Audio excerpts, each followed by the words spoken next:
In a time in which technology is right in our fingertips, we can answer emails and texts and FaceTime and comment on social media at any point in time. We could be driving in a car or at the checkout line at the grocery store.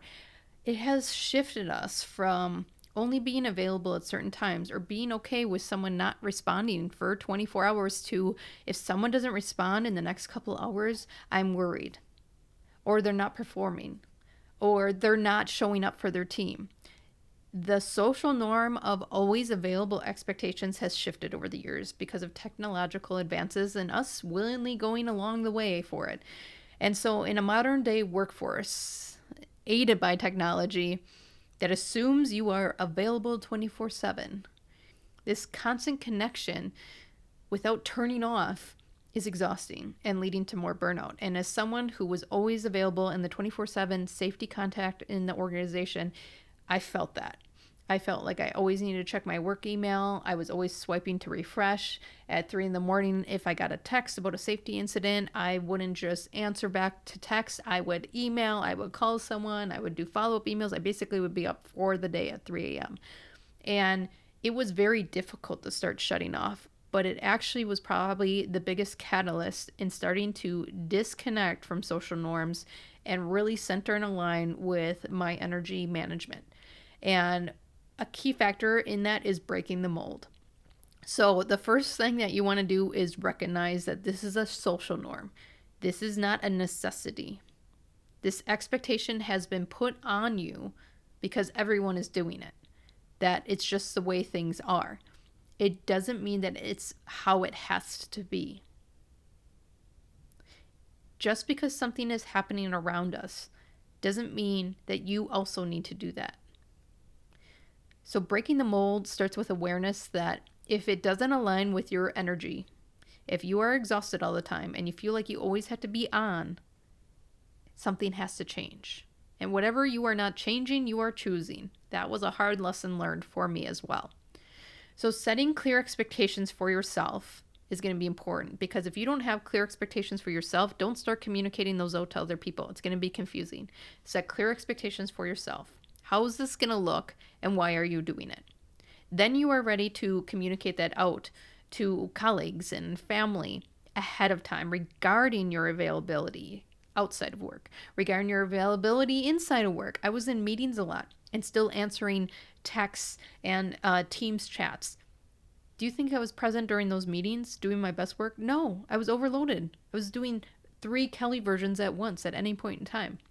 So an expectation was never set that, hey, I have meetings all day, so if you text me, I might not answer. If I'm not texting you back right away, I'm in other things. I will get back to you. Here's some resources in an emergency to contact. So how are you going to establish these boundaries? Is it designating certain hours in which you're off work, that you're not available, that you can do that focus work that I talk about in our work energy schedule? How are you going to unplug so that you're not always on? And that means social media. Because I'm sorry, it's hypocritical to say, I'm not going to be responding to work emails and texts, but I'll be texting all night with my family about their drama. I'll be on Facebook all night commenting. Okay, so you said that you wanted healthy boundaries so you're not always on. You're still on, just in a different capacity. And I found that out because I'm a stress addict. I'm a workaholic. And what I did is I established boundaries here, and I didn't establish boundaries here. And so I didn't fix the root cause problem that I'm always on. I was just on in different ways. And so what I did is I just passed my stress addiction from work to family drama and friend drama and social media drama. Still exhausting. So again, as we work through this with the burnout community, you'll see yourself spinning wheels and you're like, I'm doing the things, I'm setting boundaries. Why do I still feel this way? And it's because you didn't fully commit to the boundary. So now I not only have a boundary for work, but I also have a boundary for just in general on my device.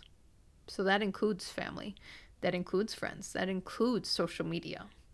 Because if I'm doing this, I'm not going to waste energy doing it halfway, right?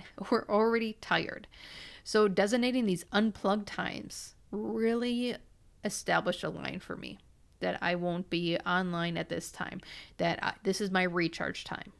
This is my time for my mind to just shut off and not have any requests, not have to think, not have to respond.